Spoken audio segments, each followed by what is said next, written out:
శ్రీ యాదాద్రి లక్ష్మీనరసింహ మహాప్రభుల వారి దివ్యమైన సన్నిధానంలో అత్యంత వైభవపేతంగా తొలి ఏకాదశి పర్వదినాన్ని పురస్కరించుకొని స్వామివారికి సపాదాత్మకంగా 1,00,000 పుష్పార్చన పూజా కైంకర్యం మహావైభవపేతంగా నిర్వహణ జరిగింది.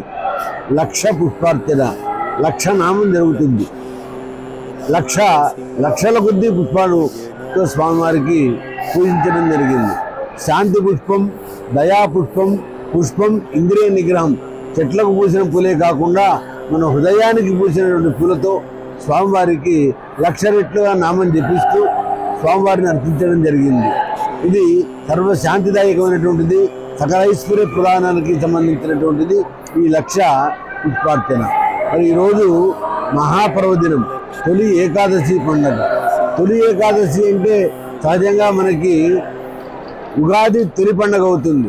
కానీ ఇది ఆషాఢ మాసంలో వచ్చే ఏకాదశి తొలి ఏమిటి అనగా ఆధ్యాత్మిక చాతుర్మాస్యంలో వచ్చే మొదటి ఏకాదశి కాబట్టి దీనికి తొలి ఏకాదశి అనేటువంటి పేరు సార్థకత అయింది.